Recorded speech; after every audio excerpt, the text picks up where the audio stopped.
Gold Trails and Ghost Towns with Mike Roberts and Bill Barlee.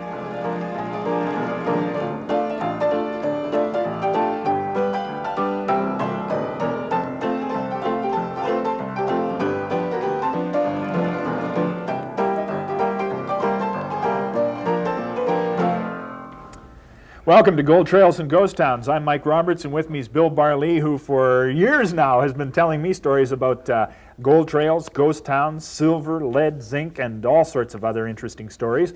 Today we're back in the southern part of British Columbia. Yeah. What's the name of the country we're going to? Well, Mike, we're going into the Similkameen, and we're going into Hedley. Now, it wasn't called Hedley at first. It was called Skasisht, which was the Indian name for a striped rock place. And really, it's this photograph indicates exactly what they saw. And you know, this is interesting country because, you know, it's Hudson's Bay country, it's mining country, it's ranching country. The Hudson's Bay was in there, along with the Indians, of course, then some ranchers, and some of those ranchers are still there. Yeah. And I love driving through that valley today from the point of view of the rock and from the point of view of the way that valley and the meandering Similkameen just, it seems like an Eden almost. Oh, it's beautiful country. I've wandered through this for decades, and this gives you an idea of the terrain of the valley, the verdant valley floor, and the mountains on either side. And it's really quite a spectacular sort of country. It's really a finger of the Great American Desert again, which comes up through that area and goes up towards the Thompson country. It strikes me that the European influence after the fur traders, they all had to come up this country to get to Granite City, where all the gold was found in the 1860s. Yeah, well, what happened, Mike, is that the Dewdney Trail came through that country in the early 1860s, and that came essentially from Fort Hope right over to the Wild Horse. So the Dewdney Trail was the great highway of the South. This was the all-red route, and a lot of people would travel along the Dewdney Trail. You know, I mean, the brigade men did to a degree, and certainly the early prospectors, the placer men came through, Indians used the trail, and all sorts of traders used the trail. So when did they become interested in Hedley? Well, actually, what happened was this, is that Hedley became kind of a lodestone for prospectors after the early strikes of the 1890s, Mike. So you had strikes in Rossland, you had the strikes in the Slocan and in Nelson, and people began ranging through this area. They realized the southern part of British Columbia was mineral territory. And they looked at this mountain and decided that, oh, this is very interesting. And they saw the striations on the rock and the different colors in the rock, and they thought it might be very good, and indeed it was. Indeed it was. That's a good place to take a break and come back in a moment and talk about just how rich the striations in the rock made a few people. We'll do that right after these words.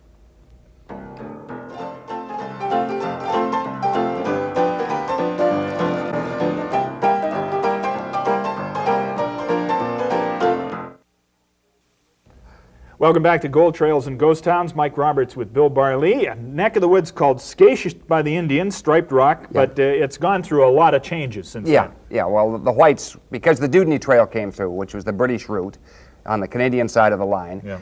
And they had mileposts all along the route. One of them was Vermilion Forks, and 20 miles from Vermilion Forks, a narrow creek cut out of the canyon, and they called this 20 Mile. So that was the second name, was 20 Mile. But it soon changes again.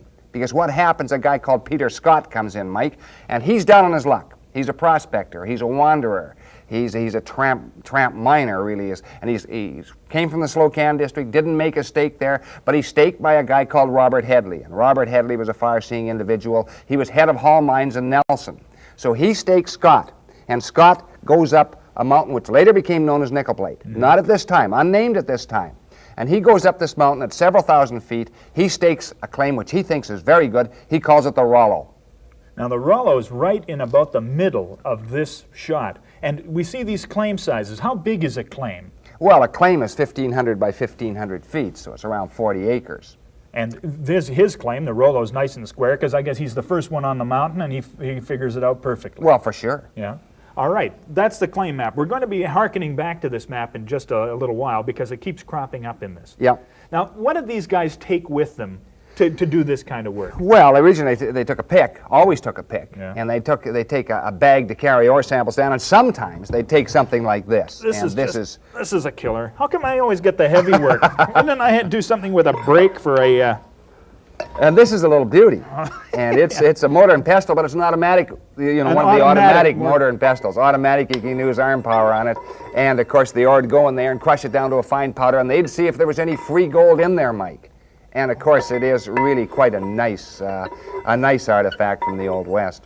That's I mean, do you just go down to your local mining supply store and come up with one of these? Sure. It probably cost you only $15 or something like that. $15, sure. And all the backbone you can take. Yeah. That's a good one. And so that would be part of the miner's equipment to go up and see whether he's got any good ore. Sure.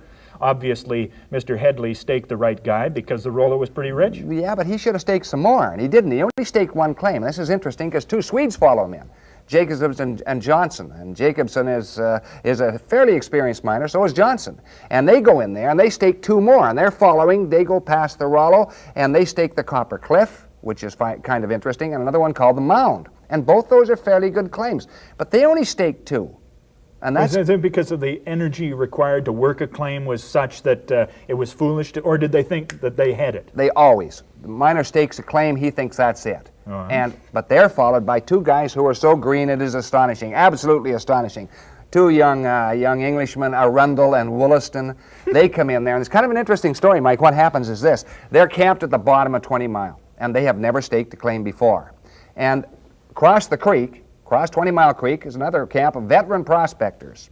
And they're looking around too, and so these guys, green as they are, they go up to ask one of these old veteran prospectors. They say, where should we really get a good claim? And he looks at the top of what is Nickelplate Mountain, and he says, well, boys, as you go right up over the top, he says, and down the other side, it's marvelous in there. He says, you'll see free gold right there. He says, because he's just kidding them. Because he figures the best claims have been staked. Yeah. But they take him at his word.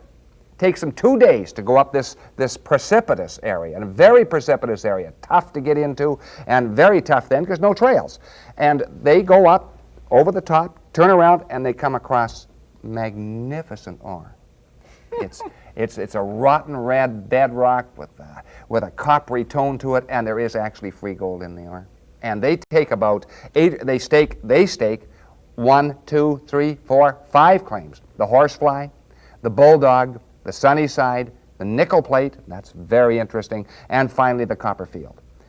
And to promote them, they figure they've got the world by the tail. They take a whole bunch of samples. They go down to New Westminster. In the typical way, I mean, you don't sort of hide this information and keep it to yourself. You take it out in advertising. That's right. They go down to New Westminster, an exhibition down there, and they show the samples there, and a guy who was wandering through that and has heard about British Columbia is a guy called M.K. Rogers. And he's the front man, Mike, for a guy called Marcus Daly, who is one of the copper kings of Butte. We heard about Fritz Augustus Heinz, and Marcus Daly is one of the others, and the other one was a guy called William Clark. And so he spots this magnificent ore with free gold shot all through it, and he looks at it, and he gets in touch with the two stakers, realizes they're green. They ask about $100,000, which is right out of sight. He manages to talk them down to $60,000. And then he goes up there, and they say, okay, we'll take a bond on this for $60,000, which is about $2 million today, Mike. If, 30 to 40 times as much, at least that's a lot of money then, no taxes or anything. So then they tell him where it is, and he goes up and he takes a look at all of them, and he comes upon the nickel plate, and he sees exactly what they saw. And it is really quite remarkable. He was so keen on it, he took out a pack load, and this is 1898 now, Mike. Yeah. And he takes out a pack load on his back, 120 pounds of ore, and he wires Marcus Daly, send me $60,000, we want to pick up this option. And Daly sends him $60,000, and they pick up the option, and the nickel plate comes into being, and this is to be one of the great mines, one of the absolute spectacular mines in Canada in the turn of the century. And we owe it all to two greenhorns, Wollaston and Arundel, who say, please, sirs, can you show us where to stake the thing?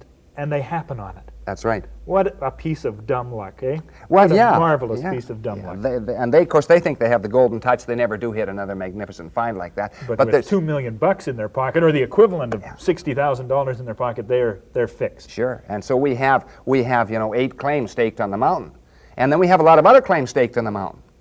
But there's a guy sitting down in Trout Creek, Lower Summerland at that time. And he's a canny Scot. His name is Duncan Woods. And he's looking over the claims map. And he looks on and sees it's all staked, but there's a little fraction, a little wedge in there, Mike. Just and a fraction pie. is, yeah, that's right, just a piece of the pie. And not very big, only a few acres. So he looks at that, and the more he looks at it, the more he likes it. And so he says to a kind of a wandering prospector, a staker, a guy called George Cahill, who lived in that country. He says, George, he says, you go up and stake that for me. And he says, go up there in the wee hours of the morning. Nobody will know. So Cahill goes up this terrific mountain, which is now called Nickelplate Mountain, and he goes out on the rim rock, right on a little ledge out there, and he stakes what they call the mascot fraction. Now, the mascot fraction is very interesting because as time goes on, it becomes much more important in the story of Hedley. All right. And Woods, what makes Woods this kind of a person? I mean, he's just got time in his hands sitting at Summerland, or is he a player? Is he a player in these kinds of activities? Oh yeah, he is. He kind of, he gets in on these little properties and hangs on to them, and but he waits for a while. And what is happening though, while he is waiting, of course, Hedley is starting to progress, and there's no doubt about that. These shots fascinate me when I get a chance to see these old guys.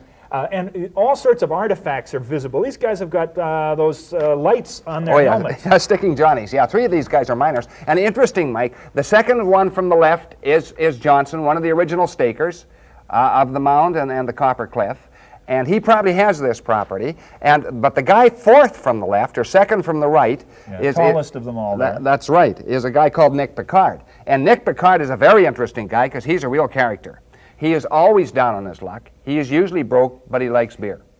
And he likes beer so much that he figures he's going to get it for nothing. And how he gets it for nothing, he would quite often walk into one of the major hotels in Hedley when Hedley was booming, and he would notice that the whole bar was elbow to elbow with miners, and they're not about to move for Nick Picard.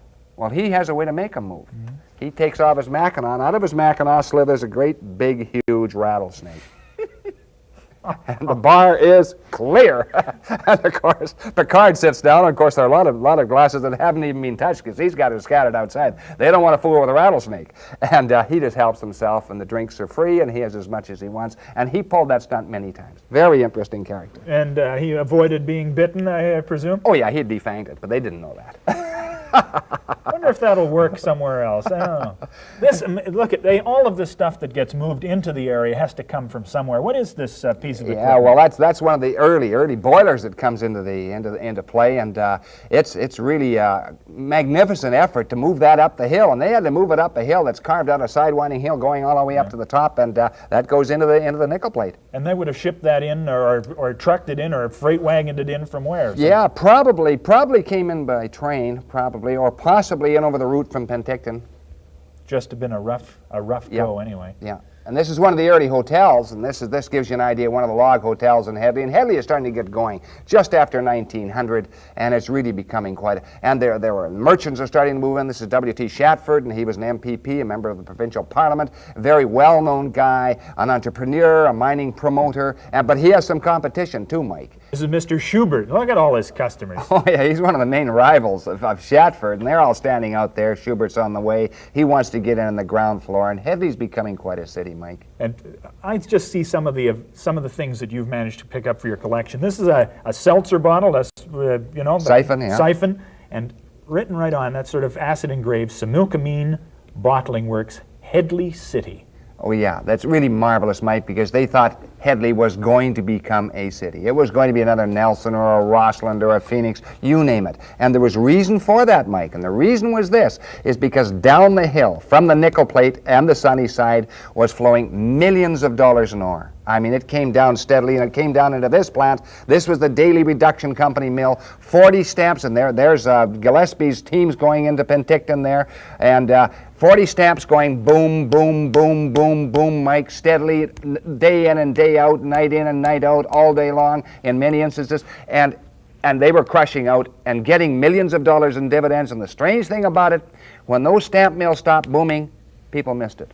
And that was the pulse of the community, the heartbeat, and when it stopped, I guess people said, what's going on? What's the trouble? What's wrong? That's right. Not much wrong. This is a kind of a lonesome shot of Hedley City, a bit of a a messy street scene. Oh, yeah, lots of boulders on the street, and Hedley's just getting its feet. And this is indicative of what is happening in Hedley. And, of course, you had a lot of interesting people in Hedley. Gomer Jones was the Australian manager of the mine. He was the superintendent. And, of course, his wife, Mrs. Gomer P. Jones, she was at the pinnacle of society in Hedley, and she let everybody know it. And there are a few scraps, too, but she always maintained that place. Mrs. Gomer Jones. Oh, yeah, you bet. Okay. And Hedley had other things, too, Mike. It had, it had a golf course, which is really quite astounding just after the turn of the century. Had tennis courts, Gain first, and it had a baseball team and a hockey team. And here's the baseball team, 1919, supplied by Billy Estabrooks of Summerland. And this shows these guys had to be baseball players in the summer and hockey players in the winter. And then they'd work at the mine. So they were given a good job, and they had to do both of those things. It perked along. How many people, I guess, frequented the hotels, frequented the saloons and places around town? Well, here's one of the hotels. This is probably the key hotel out of 4 or 5 in Hedley, and this is the Similkameen Hotel. And it was really quite a spectacular hotel with a corner tower, which you'll find in hotels all through the West, especially in the Canadian West. Yeah.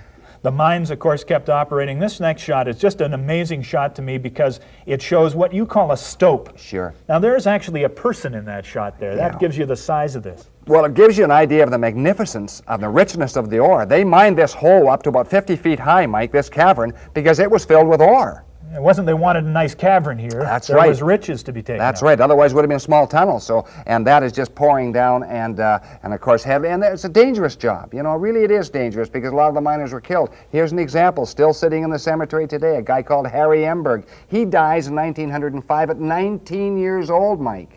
And that headboard was probably put up by the Western Federation of Miners. Looks like one of their headboards. Yeah, in the grave sites Yeah. at the cemetery today. A name that keeps cropping up, James J., crops up again. Sure, here he is, really. I mean, James J., this is 1909, December the 23rd, 2 days before Christmas, red letter day in Hedley, and all the businessmen are out there. The first train comes in, the Great Northern, or the VV&E, and it comes in there, and they know that Hedley is on the map. It's on the rail line. The rail line comes practically right through town. Yeah. And of course, here's an example. This is a marvelous shot showing the dam on the Similkameen River, which provides power for the plant. There's a trestle. There's a Great Northern train going across. Marvelous stuff, Mike. And really. As you point out, the dam, because all of the tram and everything was electrically powered, Sure. electrified. Here it is right here, Mike. Here's the electricity coming down from the sunny side in the Nickelplate. And this is Ladies' Day at the mine, which happened once in a while, probably on a Sunday, and they take people up to visit. And it was quite, it was quite interesting. And the women were quite interested in the mining process. Well, their livelihood was obtained through that. This is a little bit of a different method of getting ore. The tram was one way. What did you call this? Well, that's actually a car going up with equipment. These guys are not supposed to ride that gravity feed line because they really haven't got as much control on it, and they went up and down. And sometimes, Mike, it didn't pay because one of them ran out of control. The guy who stayed with it survived. The guy who jumped was killed. And the guy who survived had a broken leg, and that's all. And so it was very dangerous work indeed. That tram ran all the way up that mountainside. Yeah. A huge extent. Sure. What's the next sort of step along the way? You mentioned Woods a little while ago. He's got to get back into this somehow. Well, it's very interesting, Mike, because what is happening all the time they are going on, and the Daily Reduction Company is still in place. Old Daly has died, but Woods is hanging on, and he's sitting there in Trout Creek, and they offer him $10,000, and he refuses. 10 years later, they offer him $30,000. That's a lot of money, Mike. Then that's for his $30,000 little cash. mascot wedge. That little tiny wedge, because that ore body is drifting towards that wedge, and they think maybe Duncan Woods had something. They offer him $50,000. He's waited 15 years now, and he doesn't take it. It's 1898. You remember when he first staked this? They offer him $20,000 or $70,000. He doesn't take it. They offer him $100,000. He doesn't take it. Finally, the company changes hands. It becomes the Kelowna Exploration Company. And this guy was strange because he hated the Nickelplate. And he'd be sitting in the Presbyterian church in Summerland. And suddenly in the middle of the service, he'd get up and say, no, I'm not going to sell to that Nickelplate, no way. And people would look at him, and this is right in the middle of the service, and he'd wander up. This guy is possessed by this idea. Yeah, he's really paranoid about it.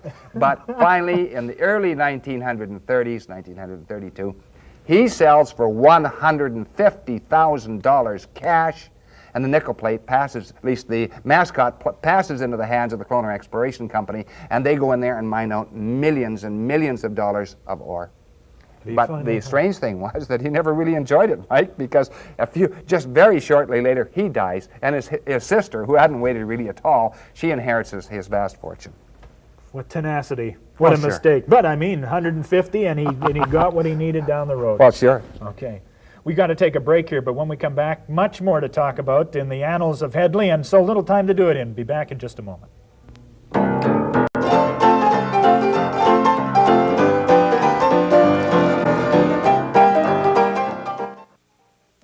Welcome back to Gold Trails and Ghost Towns. Thinking back to old woods, you know, I mean, hold out and freeze out is the kind of game he was playing. But Sure. in order for them to finally pay $150,000, must have meant that the workings they were dealing with were running out.